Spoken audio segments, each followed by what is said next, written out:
Ah, le budget carburant, la petite angoisse avant de partir en vacances, non? Et si je vous disais qu'il existe une astuce pour le réduire et même parfois le faire complètement disparaître? Allez, aujourd'hui on décortique une initiative qui pourrait bien changer la donne pour votre prochain voyage. Franchement, ça parle à tout le monde, non? Finir la semaine avec des pâtes au lieu de la sortie en bateau prévue, ce témoignage y résume parfaitement ce que beaucoup de gens vivent. Un budget vacances grignoté par le prix du plein. Mais comme on va le voir, une solution commence à pointer le bout de son nez. Alors, commençons par le début, ce fameux stress à la pompe. C'est devenu l'invité surprise et pas vraiment désiré de nos départs en vacances. Et ça pèse de plus en plus lourd dans le choix de la destination.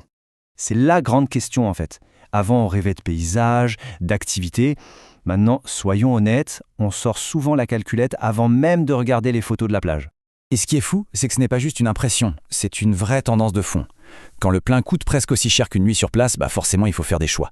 On part moins loin, ou alors on part moins longtemps, c'est mathématique. Mais attention, face à ça, il y a une petite révolution qui est en train de se passer l'air de rien. Le monde du camping, l'hôtellerie de plein air, a décidé de réagir et de manière plutôt audacieuse. L'idée, elle est toute simple, mais franchement, il fallait y penser. Si le prix du carburant est un frein, eh bien, offrons-le. C'est une stratégie complètement gagnant-gagnant, ça redonne du pouvoir d'achat aux vacanciers et ça assure aux campings de bien remplir leurs emplacements. Ok, mais alors, concrètement, comment ça marche? Comment on peut en profiter? Parce que non, ce n'est pas juste un coup de pub. C'est une aide bien réelle qui se présente sous deux formes principales. Alors il y a deux grandes manières de faire. D'un côté, on a l'option super directe, on vous donne une carte cadeau carburant quand vous arrivez, c'est souvent le cas dans des campings indépendants. De l'autre, une méthode un peu différente, surtout avec les grandes plateformes, on se fait rembourser après le séjour. Et voilà, ce tableau, il résume tout parfaitement. On voit bien que plus le séjour est long ou coûteux, plus l'aide pour le carburant est importante. Et ça peut grimper jusqu'à 150 €, ce qui n'est pas rien.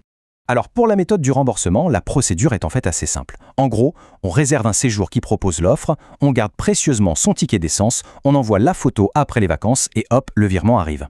D'accord, il faut attendre un peu, mais sur le budget final, ça fait une vraie différence.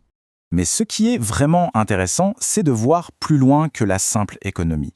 Ce n'est pas juste de l'argent qu'on ne dépense pas, c'est de l'argent qu'on peut réutiliser pour améliorer ses vacances, tout simplement. 150 €, on le répète, ce n'est pas une petite somme, ça, dans un budget vacances.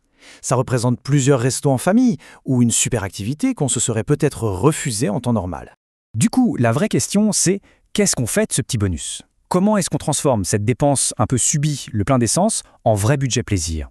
Eh bien, les possibilités sont nombreuses. Avec cette somme, on peut se permettre de viser un camping avec un parc aquatique de folie ou un mobil-home un peu plus grand. Ou alors, tout simplement, de se clasher un peu plus sur les sorties et les activités une fois sur place. Bref, on transforme le budget transport en budget plaisir. Allez, pour finir, on passe en mode voyageur malin avec quelques conseils clés pour vraiment profiter à fond de ces offres et ne rien laisser au hasard. Alors notez bien cette petite checklist. Premièrement, ne traînez pas pour réserver, les offres partent vite. Pensez aussi à vérifier si c'est cumulable avec d'autres promos. Un point super important, la date de votre ticket de carburant doit bien correspondre aux dates du séjour. Et la super nouvelle, c'est que ça marche pour tout. Essence, diesel et même les recharges de voitures électriques. Et voilà, on a fait le tour. Comme quoi, une contrainte financière comme le prix du carburant peut parfois se transformer en une super opportunité. Finalement, la seule question qui reste, c'est quelle sera la prochaine destination ?